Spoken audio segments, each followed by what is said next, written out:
Hey guys, so I want to share with you what I experienced on December 5th, the morning of December 5th. I was on my way to an orientation. But before I explain that, first, I greet you in love. As always, I love you. I love you, I love you, and I acknowledge that we are all connected. You are both my brothers and my sisters, and we are in this thing together, giving honor to the ancestors who made it so that I am able to come to you today. With that being said, the night prior to December 5th, I laid down and I was thinking about what I wanted to heal.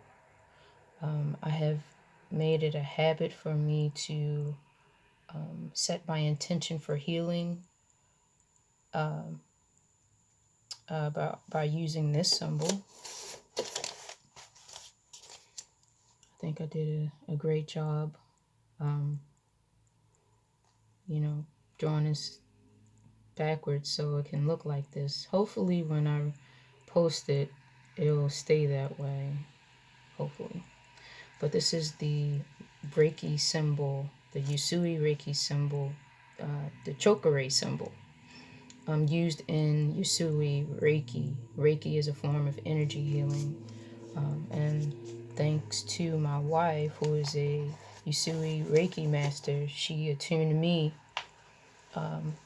and I am able to use that form of energy healing. So what I did was I activated my palm chakras. It's all in your hand.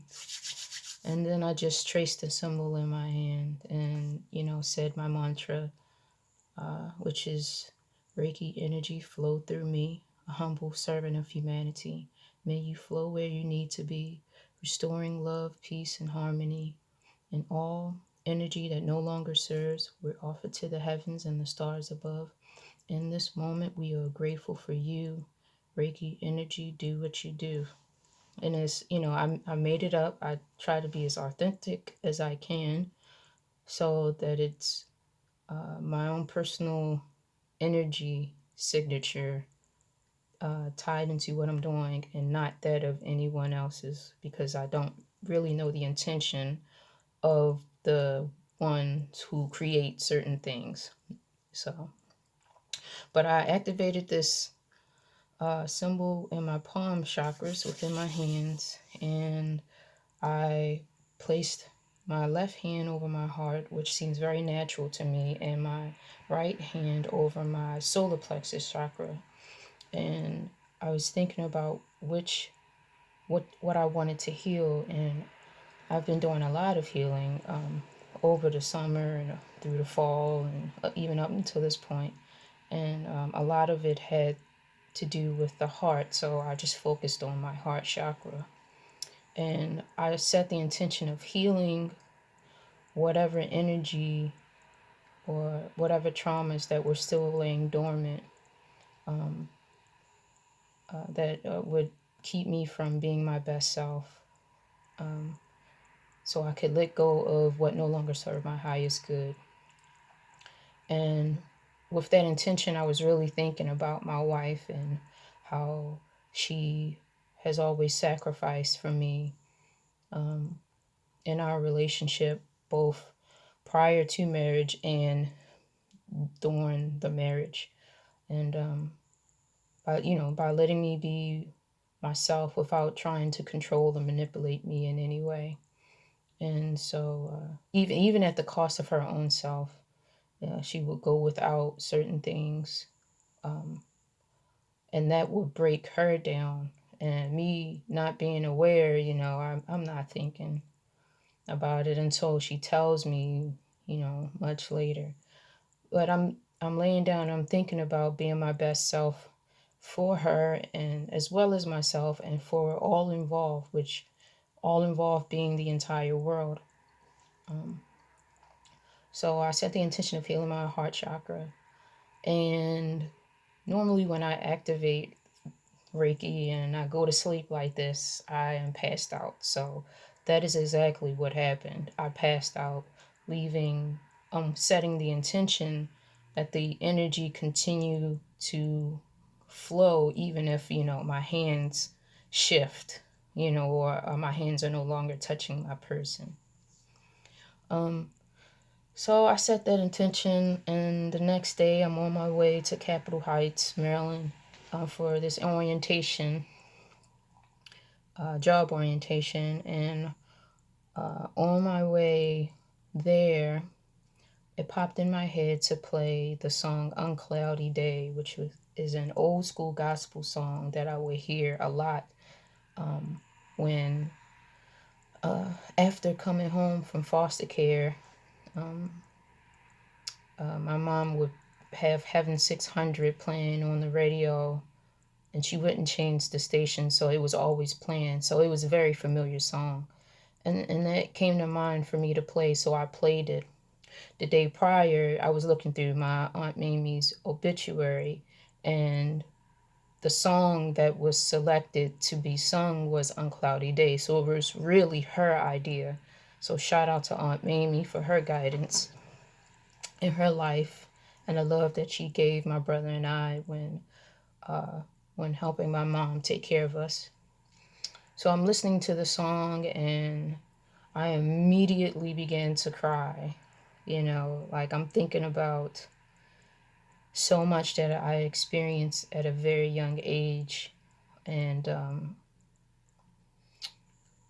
yeah, I was just like, I could not stop crying. I took the scenic route to Capitol Heights. So I'm driving through Baltimore City to get to 295 because, 95 South was backed up. But why pay, you know, to be in traffic? Because I would have had to go through a toll. So I'm like crying, I'm bawling my eyes out, and I'm thinking about everyone who played a part in my life. And I started thinking, my mom. Like in my mind, I'm thinking my mom. Like, thank you for everything that you did. It looks like, things didn't work out, but I knew that it was, you were giving your best and doing your best. And then I was thinking about my grandfather who passed away in 2003, or he transcended his physical form in 2003. And the part that he played, and I knew he was doing his best. And I was just thanking him for still showing up, because when my brother and I came home from foster care, when I remember walking into the apartment and looking around, and my grandfather was there. So it was a very happy memory. So I was just, crying and thanking him.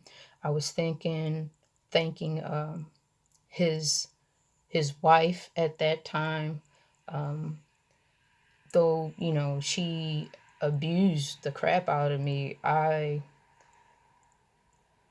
placed myself in her shoes and realized that she was doing her best because she was in a situation where her mate, her spouse, had left. Like my grandfather walked out on her and left his grandchildren with her. We were left in his care, not hers. And so she had to deal with that and then deal with two children. And and me, I had become a handful because I, though outwardly I wasn't sure what was going on, I wasn't aware that they were having issues, but on the inside, like I knew, and was acting out. Like I was stealing from stores, I was misbehaving in school, I was getting my cousin Jason in trouble, so I had become a handful. So she had to deal with that. And, she had her own son that she had to deal with. And, you know, so like I understand as an adult who has experienced different types of relationships. I understood the pressure and the inner turmoil she was experiencing. So I was just thanking her for giving me the best that she could in the situation that she was experiencing. And I'm thanking my aunt for doing her best to be there for my brother and I. I was thanking my Uncle Jeff because I remember uh, one of those moments where I had gotten in trouble, so I got disciplined and like I blacked out or passed out or it was in a coma, one of them. Like, because I don't remember anything after, uh, like, maybe I think the first hit. I don't remember anything. I just remember waking up with a band aid on my head, and my uncle Jeff is to my right. He's like, brushing my forehead, concerned. Um, I don't remember getting up to go to the bathroom. I don't remember anything. And so I was just telling him thank you, thanking my grandmother for, you know, all the things that she had done for me that I remembered as a child, that stuck with me. Like she was always, working hard for her family. And like I was just I couldn't stop crying. And I felt so grateful to be grateful. And like that lasted like I think that lasted about a good 40 to 45 minutes, maybe even longer than that. I kept the song playing on repeat, but I was grateful that I got what I asked for. I wanted to heal. I wanted to heal my heart, because when we are not aware of the things that need to be healed, they become booby traps that we leave.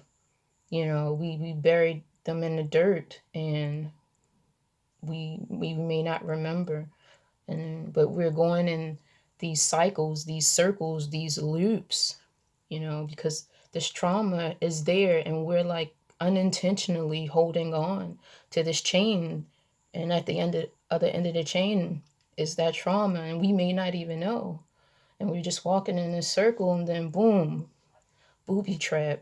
Something triggers you, and you start to behave in a way that would point to a trauma, or respond in a way that would point to a trauma that you experience. And I've experienced that with my wife, where I had a story playing alongside my physical reality. Like I realized I didn't trust her, but I didn't know.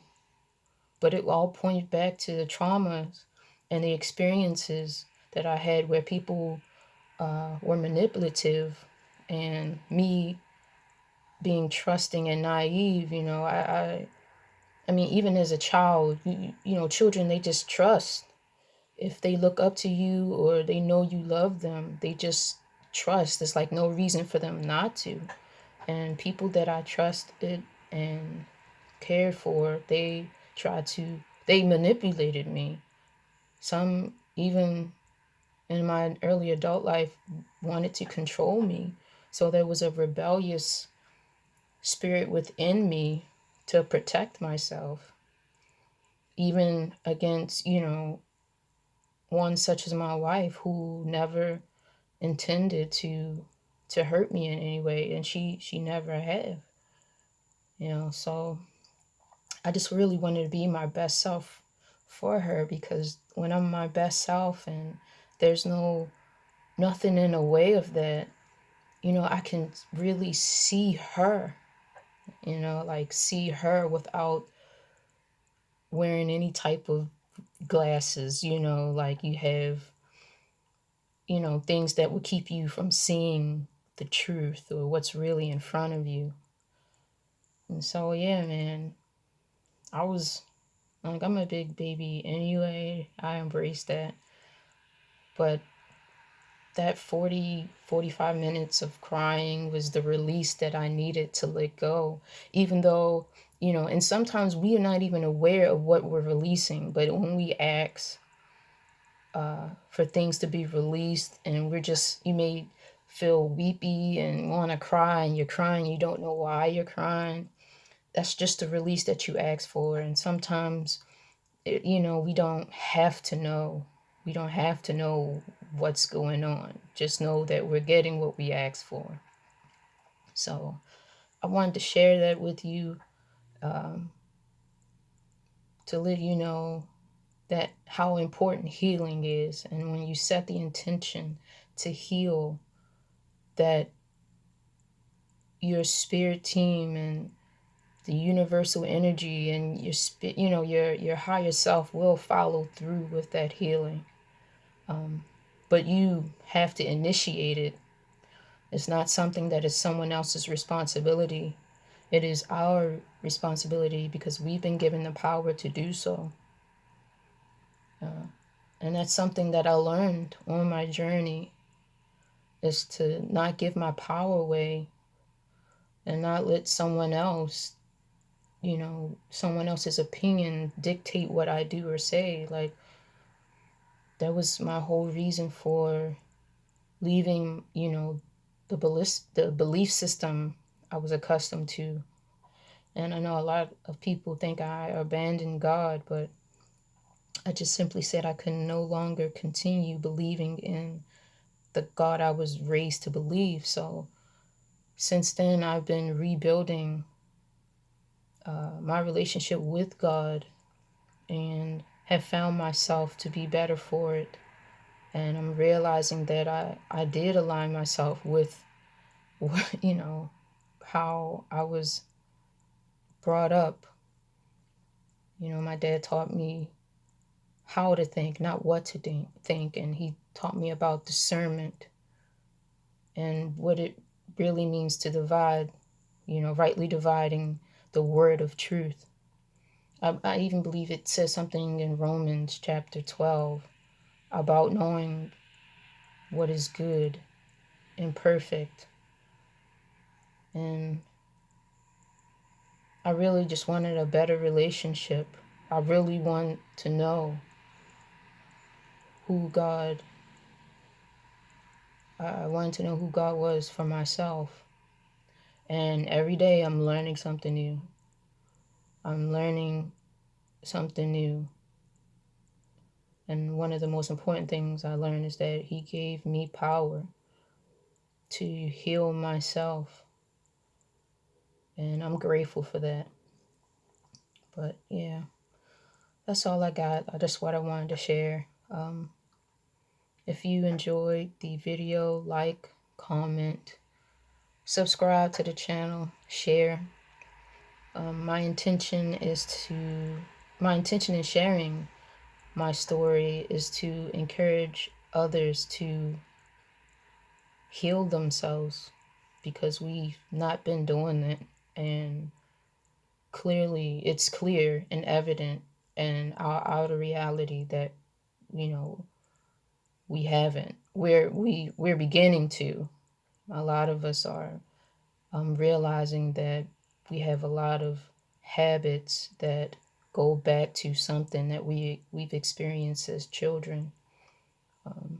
And we are breaking those generational curses by going back and healing those traumas. So thank you for listening. Thank you for stopping by. I love you.